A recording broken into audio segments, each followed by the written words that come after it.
Thanks for tuning in to the Urban Scope podcast. I'm back with more NFL news, of course. And there have been reports out there saying that Lamar Jackson and the Ravens are at odds or there's tension there, even though the coach, Harbaugh, just came out and said that he's 100% with Lamar and there's no issues and they're grade A, that there's nothing to worry about. But as most people say, where there's smoke, there's fire. If there's no issues, why are there reports coming out? Either one side is trying to get out a story or one side is trying to make the seem there's tension. So maybe possibly there's a trade that could happen or there could be some kind of separation. Um, Lamar is still under contract, of course, but those things can be worked out. And it looks a lot different this year because Lamar is banged up again. It's usually he has these knick-knack injuries, playing in the cold in Baltimore. But it looks like they're going to miss the playoffs this year. And um, another year where it was set for them to kind of win the Super Bowl because all of the different pieces were out. There will be no Joe Burrow and the Bengals. There will be no Patrick Mahomes and the Chiefs. There won't even be, all of the big top dogs won't be there, with the exception of Josh Allen and the Bills. So it looks like everything was set for them to make it to the Super Bowl at least. But now it looks like they're going to miss the playoffs. So, and Lamar has had these small injuries throughout his year. And I want to say it's because it's playing in the cold in Baltimore. I mean, because in college, he didn't really get that many injuries. And I know NFL is a whole nother ball game. But he did play in some kind of the warmth in Louisville. But I don't know, maybe that's an issue. But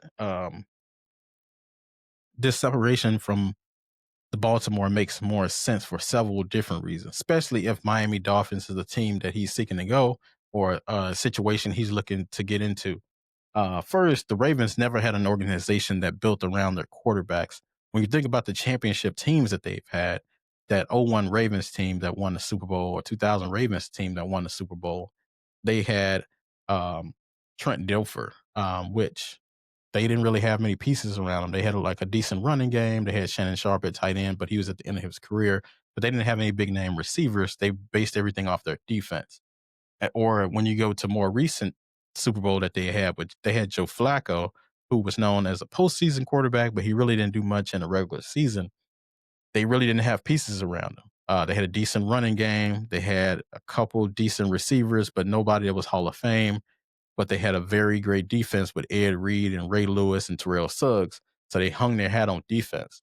Now with Lamar, they never really built around Lamar. They gave him Derrick Henry. Derrick Henry's towards the end of his career, even though he still has a lot of play left in him. But it's towards the end after he had a lot of miles on him at Alabama and at, with the Titans. He had a lot of mileage already. And then you give him um, receivers that were at the end of their careers, like a Sammy Watkins, who was perpetually injured. He came from the Chiefs and then went over to Baltimore. Same thing as DeAndre Hopkins. He went over from the Chiefs, came over to the Ravens, and he was perpetually injured or at the very end of his career. But then you draft a wide receiver who's an excellent receiver, but he's only 5'9", so there's only so much you can do with that. Without him being a total burner like a Tyreek Hill, he's not built the same way.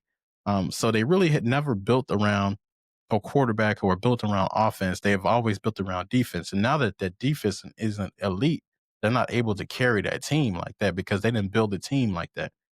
So when you have an MVP quarterback, a 2 times over MVP, 1 time unanimous, which I believe never has been done, you have to be able to build around him offensively, and they're not doing that.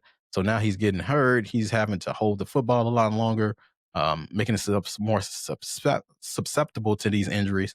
And I believe that has a big part in the play in it as well. Because if your top receiver's 5'9", it could easily cover him and take him away from the game. And now you're stuck with, you know, Mark Andrews, who's at the end of his career as well. He's been injured a lot. Um, but that's the first reason why it makes sense because Baltimore just doesn't build around the offense and quarterback specifically. Secondly, he is from Miami, and he would, if he goes to Miami, he's from Miami for one. And then the next reason is he'll be able to play in a more warmer environment, at least for half the year. Um, and then maybe that will help with the nagging injuries. And also, Miami has a better setup for him, as we know. You have a speedster running back that's in his prime and a Devin A chain. You have, Tyreek Hill be coming off the knee injury, but you have him as a speedster on the outside. He's 5'9", but he's about 5'10", but he's built differently than Zay Flowers. And then you have Jalen Waddle, who's still a speedster and still hasn't even reached his prime yet, I believe.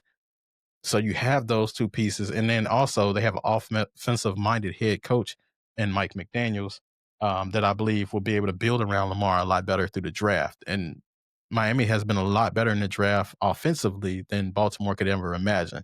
Other than picking Lamar, who have they picked offensively? You can say that was just a flat out, you know, flat out great pick. You can't really say. And even Lamar, when they picked him, a lot of people were doubtful of that. So you have to commend them for drafting Lamar Jackson. But at the same time, when you find out he's the guy, you have to put pieces around him. You have to draft a running back that's going to be efficient for him. There was drafting running backs, and all of them tore their ACLs, unfortunately.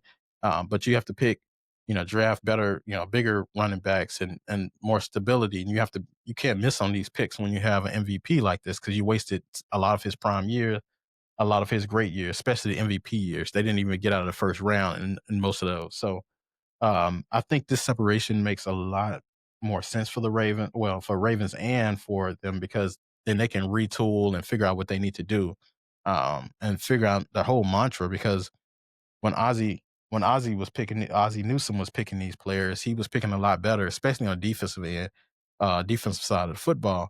But offensively, he was picking the great offensive picks as well. But they're missing the mark and wasting a lot of precious years from Lamar Jackson over the last few years, especially these MVP ones, as I said. But hopefully, we'll get some answers this offseason about Lamar Jackson and what the Ravens will do. Tell me what your thoughts about the Ravens and where you think Lamar should go, or if he should go. And then until next time, I'll see you next time.